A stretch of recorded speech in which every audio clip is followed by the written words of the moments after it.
दंडवत प्रणाम. दंडवत प्रणाम.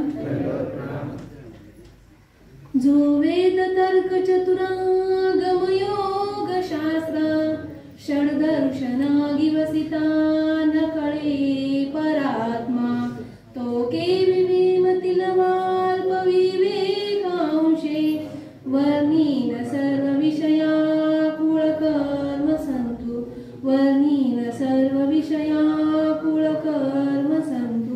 सर्वज्ञ श्री चक्रधर स्वामी की जय. श्री ब्रह्मविद्या ज्ञान चिंतन समितीद्वारा आयोजित श्री ब्रह्मविद्या ज्ञानामृत व्याख्यानमाला. या व्याख्यानमालेच्या अध्यक्षस्थानी विराजमान असलेले श्री ब्रह्मविद्या पाठशाळा चे संस्थापक गुरुवर्य श्री गुरुजींना मी साष्टांग दंडवत प्रणाम करते. तसेच द्वय मातांच्या पवित्र स्मृतीस अभिवादन करून व अच्युत गोत्र्यांना दंडवत प्रणाम करून मी माझ्या सेवेला प्रारंभ करते. मानवाच्या जीवनातील सर्व क्रियांचे केंद्रबिंदू मन आहे. आपण काय विचार करतो यामागेही मन ही मुख्य सप्रेरक शक्ती असते. वीज ही ज्याप्रमाणे विद्युत प्रवाहित करते त्याही पेक्षा जलद गतीने मन आपले विचार पोहोचवण्याचे तथा एका ठिकाणाहून दुसऱ्या ठिकाणी नेण्याचे कार्य गतिमानतेने करते. माणसाचे मन जर स्थिर, शांत, सद्गुणी, समाधानी असेल तर प्रत्येक मनुष्याचे जीवन हे आनंदी आणि यशस्वी झाल्याशिवाय राहत नाही. मानवी जीवन हे आनंदाने, समाधानाने, समृद्धीने भरलेले असावे अशी प्रत्येकाची इच्छा असते. परंतु जीवनाच्या प्रवासात मनुष्याला अनेक भावनांचा, विचारांचा, परिस्थितींचा सामना करावा लागतो. या सगळ्यांचा परिणाम आपल्या मनावरती होऊन मन हे भंग पावते. अपेक्षांचा भंग हे एक मनभंगच आहे. मनभंग केवळ एक मानसिक अवस्था नसून त्याचा परिणाम माणसाच्या स्वभावावरती आणि वागणुकीवर होतो. मनभंग झालेल्या व्यक्तींच्या जीवनात अनेक नकारात्मक प्रवृत्ती निर्माण होतात. प्रामुख्याने राग, द्वेष, काम, क्रोध, मद, मत्सर, अभिमान, कलह, गर्व आणि दंभ हे मनभंगाचे 10 लक्षण आहेत. ही सर्व लक्षणं माणसाला अस्थिर करतात, त्याच्या विवेक बुद्धीवर परिणाम करतात, प्रगतीत अडथळा निर्माण करतात. या सर्व नकारात्मक प्रवृत्तींचा उगम म्हणजे एकाच ठिकाणी आहे, ते म्हणजे मनाची अस्थिरता आणि असमाधानता. म्हणूनच आपण या ठिकाणी मनभंगाचे लक्षण या ठिकाणी जाणून घेणार आहोत. मनभंगाचे पहिले लक्षण आहे राग. राग म्हणजे आवड. या विधानामध्ये राग या शब्दाचा अर्थ आवड, आसक्ती, ओढ असा घेतलेला आहे. राग हा शब्द संस्कृत भाषेतील असून तो रंज या धातूपासून तयार झालेला आहे. एखाद्या व्यक्तीबद्दल, वस्तूबद्दल, कृतीबद्दल, विचाराबद्दल जर आपल्याला मनापासून ओढ वाटत असेल तर त्या आवडीस राग असं म्हणतात. भगवद्गीतेतील राग म्हणजे अतिरेकी आवड, जी माणसाला बंधनात टाकते. अनेक प्रसंगी त्याचा मनभंग घडतो. परंतु हाच मनभंग जर आपण ऊर्ध्वगतीला नेला तर त्यातून आपण ईश्वरीय मार्गाने वाटचाल करू शकतो. जसे की लीळाचरित्रामध्ये अभयसा मातेला दादोसांच्या ठिकाणी आवडी निर्माण झाली, ती त्यांना गुरुस्थानी मानू लागली. ही गोष्ट बटुकासांच्या लक्षात आली.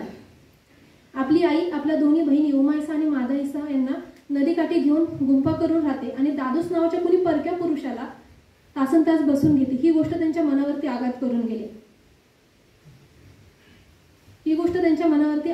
गेली. एक दिवस रागारागात ते झोपडीत आले. समोर दादोस बसलेले. काही अंतरावरती आई आणि बहिणी हे दृश्य पाहून त्यांचा राग अनावर झाला. आईबद्दल नाना संशय घेऊन आदवा बोलू लागले. पुढे चरित्र आपल्याला माहितीच आहे. परंतु याच दादोसांकडून आमच्या सर्वज्ञांचा नाव ऐकले वेद निर्माण झाला. उत्सुकता वाढली. क्षणाक्षणाने कधी त्या दिव्य तेजस्वी पुरुषाला भेटेल अशी आवडी निर्माण झाली. 6 भेटी झाल्या. 7व्या भेटीमध्ये अनुसरले. संपूर्ण चरित्रात स्वामींनी आचार्यांना कसे टाळिले या परमार्गाशी योग्य केले याचीच साक्ष देत पुढे हेच भट्टोबास पंथाचे आचार्य बनले. सांगायचा मुद्दा हाच की आचार्यांचा ऐकडून मनभंग झाला, परंतु प्राप्त परिस्थिती लक्षात घेता आवडी निर्माण झाली आणि हीच आवडी ईश्वरीय प्रेमाकडे वळाली. म्हणून कधी कधी मनभंग झालेलाही चांगलेच असतो, फक्त तो प्राप्त परिस्थिती अनुरूप समजायचा असतो. जसा रागाने मनभंग होतो तसा द्वेषानेही मनभंग होतो. द्वेष म्हणजे दुर्भावना, द्वेषबुद्धी, घृणा किंवा मनात इतरांविषयी असलेली नकारात्मक भावना. कोणालाही कुणाबद्दल विनाकारण उद्भवणारा हा प्रकार आहे. भाष्यकार म्हणतात, देखो न सके दर्शना सरीसे उकट यायची. म्हणजे कुणाचंही बरं चाललेलं बघून द्वेषी माणसाचं पहिलं पोटात दुखायला सुरुवात होते. जसं की महाभारतात आपल्याला अनेक प्रसंगी दिसून येतं की शिशुपाळला श्रीकृष्ण महाराजांबद्दल द्वेष आहे, सतत शिव्या. भगवंतांनी बकासूर मारला, काय एक बगळा तर मारला. कागासूर मारला, तो काय मारणार, एक कावळा मारला म्हणे कागासूर मारला. म्हणजे पुढे जाणाऱ्याला द्वेषाने मागे ओढणे हा खेकड्याचा गुणधर्म असतो. म्हणजे त्याच्या उणेवा काढून मागे खेळणे हा खेकड्याचा गुणधर्म असतो. तसेच आपण तांदूळ गहू नीट करत असताना नजरेस पडलेला खडा पटकन उचलून बाजूला टाकतो, तसेच सर्वज्ञांनी सुद्धा या द्वेषाला जीवनातून बाजूला टाकलेला आहे. द्वेष हा शब्द द्विष या धातूपासून तयार झालेला आहे. तसेच त्याचे कार्य एखाद्या वस्तूबद्दल परिस्थितीबद्दल मनात निर्माण होणारा तिरस्कार, वैरभाव अशा या द्वेषी माणसाला या जगात कुणी आपलं मानत नाही. त्या या स्वभावामुळे ते एकटे पडतात आणि ते पुढे जाऊन मार्ग संघात जोडू शकत नाहीत. त्यामुळे ते परमार्थ जोडतानाही त्यांना अनेक अडथळे निर्माण होतात. संत तुकाराम महाराज आपल्या अभंगामध्ये म्हणतात की काया वाचा मने अघटित करणे चर्मचक्षु हात पाय निंदा द्वेष घात विश्वास व्यभिचार अनेक सांगो किती काय. प्रस्तुत अभंगात संत तुकाराम महाराज म्हणतायत निंदा द्वेष घात व्यभिचार हे वाईट प्रकार केल्यामुळे माझाच मन माझा धिक्कार करत आहे. या अभंगातून आपल्याला लक्षात येते की द्वेष हा सामाजिक बंधन वाढून आत्म्यास दुखवणारा भाव आहे. त्यामुळे द्वेष ही एक नकारात्मक भावना आहे जी अपेक्षाभंगाचं मूळ कारण आणि प्रगतीमध्ये अडथळा निर्माण करणारा एक दोष आहे.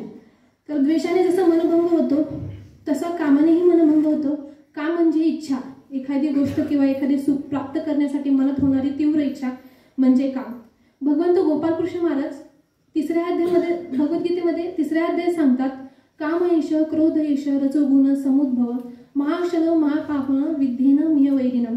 काम म्हणजे इच्छा, क्रोध म्हणजे राग हे सगळ्यात मोठे भक्षक आणि सगळ्यात मोठे पाप घडवणारे मनुष्याचे सगळ्यात मोठे शत्रू आहेत.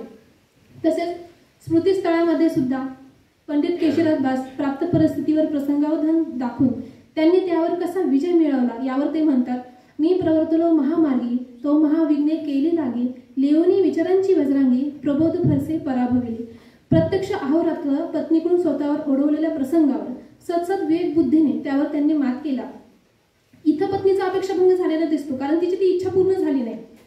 परंतु केशवराज दासांनी आपल्या इंद्रियांवरती संयम मिळवून असंख्य शास्त्राने विजय मिळवलेला या ठिकाणी दिसतो. माणसाला सगळ्यात जास्त चंचल करणारी गोष्ट कोणती असेल तर त्याच्या अगणित इच्छा. एखादी इच्छा आपल्याला पूर्ण करायची असेल ती पूर्ण होईपर्यंत माणसाचं मन कधी स्थिर राहत नाही. म्हणून एक छोटीशी इच्छा सुद्धा मनभंग होण्यासाठी कारणीभूत ठरू शकते. जसे कामाने मनभंग होते तसेच क्रोधानेही मनभंग होते.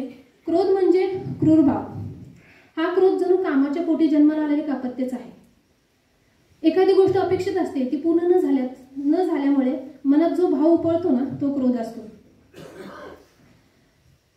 क्रोध हा एक नैसर्गिक भाव आहे परंतु तो जर हाताबाहेर गेला तर त्यामध्ये माणसाचा विनाश होऊ शकतो. भगवंत गोपालकृष्ण महाराज भगवद्गीतेमध्ये 2ऱ्या अध्यायामध्ये सांगतात क्रोधात भवती समोह समोहा स्मृतिविभ्रम स्मृतिभ्रंशात बुद्धिनाशा प्रणश्यते. म्हणजे क्रोधातून भ्रमातून विस्मृतीतून बुद्धीचा नाश, मग त्यातून त्या जीवाचे पतन होते. म्हणजे ज्या माणसाला स्वतःच्या इच्छेवरती नियंत्रण ठेवू शकत नाही आणि त्या इच्छा पूर्ण न झाल्यामुळे त्याला क्रोध निर्माण होतो. क्रोधातून समोह म्हणजे भ्रमित अवस्था निर्माण होते. म्हणजे त्या माणसाला काय योग्य आहे काय अयोग्य आहे हे सुद्धा कळत नाही आणि या भ्रमातून त्याची स्मृती ढासळते. म्हणजे पूर्वी मिळवलेले ज्ञान काही अनुभव आठवत नाही आणि स्मृती गेल्यामुळे बुद्धीची निर्णयात्मक क्षमता आणि विवेक नष्ट होतो आणि बुद्धी नष्ट झाल्यामुळे त्या मनुष्याचे पतन होते आणि अधोगतीकडे वाटचाल होते. क्रोध हा मनुष्याचे जीवन उद्ध्वस्त करतो. क्रोध अनावर झाला की एखादी भूत अंगात शिरल्यासारखा माणूस संचरू लागतो. क्रोधामुळे माणसाचा समतोल बिघडतो. यातच नाही करायचे ते करून बसतो. म्हणून या ठिकाणी आपल्याला लक्षात येते क्रोधामुळेही माणसाचा मनोभंग होतो. क्रोधानंतर मद म्हणजे अहंकार किंवा गर्व. हा मद मनुष्याच्या अंतर्मनातील एक अवस्था आहे. जो मनुष्य स्वतःच्या शक्तीवर, सौंदर्यावर, विद्वत्तेवर, संपत्तीवर, प्रतिष्ठेवर गर्व करतो तो मदग्रस्त होतो. हा मद जर डोक्यावर गेला की माणूस अंध होतो. नीती अनिती, योग्य अयोग्य, धर्म अधर्म काहीच दिसेनासं होतं. जसं की रावण हा अत्यंत विद्वान होता, शिवभक्त होता, पराक्रमी होता, परंतु त्याला त्याच्या सामर्थ्याचा, विद्वत्तेचा आणि अमरत्व प्राप्त झालेला वर्धनाचा गर्व होता. त्याने सीतेचे अपहरण केले, रामाला शत्रू मानले कारण त्याचा मत त्याचा मद त्याला अंध करीत होता, परंतु शेवटी रामाच्याच बाणाने त्याचा गर्व चिरडला गेला. मद हा अशाश्वत गोष्टीवर आधारित असतो, त्यामुळे तो टिकून राहत नाही. त्यामुळे हे मदानेही आपला मनभंग होतो, या ठिकाणी आपण लक्षात येते. त्यानंतर मत्सर याने सुद्धा आपला मनभंग होतो. मत्सर म्हणजे हेवा, इतरांची सुख संपत्ती समृद्धीला बघून हेवा वाटल्यामुळे ते मला का प्राप्त होत नाही या विचाराने माणूस स्वतःचाच मनभंग करून घेतो. शास्त्रीय दृष्ट्या जर बघितलं तर देवतेंना सुद्धा या साधनवंताचा हेवा वाटतो, कारण ते श्रेष्ठ परमेश्वराचे दास आहे. परंतु जर हा साधनवंत नित्यविधी आचरण करत असताना जर भिक्षेला गेला, भिक्षा विसरी एखाद्या आवडीच्या पदार्थाचा हेवा धरून जर तो भिक्षेला गेला तर स्त्री देवता त्याला पदार्थाद्वारे विघ्न करतात आणि काही काळाने त्या साधनवंताचा मनोभंगासहित धर्मभंग सुद्धा होतो. तसेच लीळाचरित्रामध्ये नागदेवाचार्यांना स्वामींकडे आणण्यासाठी दादोस हे निमित्त होते. दादोसांना असं वाटायचं की आबाईसा, ओमाईसा आणि मादाईसा भट्टोबास हे माझे शिष्य आहेत, अशी त्यांची भावना होती. स्वामींचे खडकुल येथे वास्तव्य असताना नागदेवाचार्य दादोसांसोबत स्वामींच्या दर्शनाला येतात. नागदेवाचार्यांना स्वामींचे सन्निधान सोडून जायची काही इच्छा होत नव्हती, हे दादोसांच्या लक्षात आले. तेव्हा दादोस स्वामींना म्हणतात की मला तुम्हाला काही सांगायचं आहे, माझा एकांत द्यावा. तेव्हा दादोस स्वामींना म्हणतात, हा नागदेव गोसावी आपल्यापाशी राहू न द्यावा, तो निका नव्हे, तो अनिका ढांडाळाचा असेल. तेव्हा दादोस मत्सरापोटी नागदेवाचार्यांविषयी स्वामींचे कान भरू लागतात, कारण स्वामींबद्दल सुद्धा दादोसांना हेवा वाटत होता. कारण हा माझा शिष्य जर स्वामींचा शिष्य झाला तर त्याच्या मनामध्ये माझ्याविषयी कमीपणा वाटेल आणि तो मला पुढे जाऊन कधी मानणार नाही. परंतु तेच झालं, नागदेवाचार्य स्वामींच्या सन्निधानामध्ये राहतात, त्यामुळे दादोसांचा सुद्धा मत्सरापोटी या ठिकाणी मनभंग झालेला दिसतो. त्यानंतर अभिमानानेही मनभंग होतो. अभिमान म्हणजे देश, धर्म, जात, कुळ, वर्ण यांचा अभिमान, व्यर्थ अभिमान, यांच्यावर काही संकट अपदे आले असता सुद्धा व्यक्तीचा मनभंग होतो. त्यानंतर कलहाने सुद्धा मनभंग होतो. कलह म्हणजे भांडण किंवा तंटा, हे एक नकारात्मक भाव आहे. कलह हा शब्द अशा परिस्थितीमध्ये वापरला जातो जिथं दोन किंवा अधिक व्यक्तींमध्ये समजूतदारपणे न होता मतभेद, ताणतणाव, वैरभाव निर्माण करणारा हा कलह आपल्या मनात किंवा समाजात रजतम उत्पन्न करणारा हा कलह व्यक्तीच्या मनोभंगाला सुद्धा कारणीभूत ठरतो. त्यानंतर आहे दंभ म्हणजे दिखाऊपणा किंवा ढोंग, ज्यात व्यक्ती जशी आहे तशी स्वतःला न दाखवता जगाला दाखवण्यासाठी खोट्या गोष्टींचा, खोट्या वागणुकींचा आधार घेते. आत एक आणि बाहेर एक अशा दुहेरी वृत्तीला दंभ असं म्हणतात, जी स्वार्थामुळे निर्माण होते. पूजा, लाभ, प्रसिद्धी या मिळवण्याच्या हेतूने ती पूर्ण केली जाते. या 10 लक्षणांमुळे आपला मनभंग होतो. असे हे राग, द्वेष, काम, क्रोध, मद, मत्सर, अभिमान, कलह आणि गर्व हे मनभंगाचे प्रकार आहेत, जे आपण आजच्या विवेचनातून समजून घेण्याचा प्रयत्न केला आहे. तर हे सर्व मनभंग न होण्यासाठी आपण काय केले पाहिजे, तर या सर्वांचा त्याग करणं फार महत्त्वाचं आहे.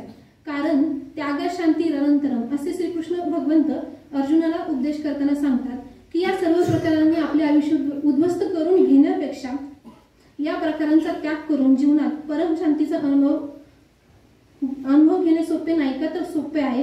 एवढे बोलून मी माझ्या विचारांना विराम देते. त्याच्याकडे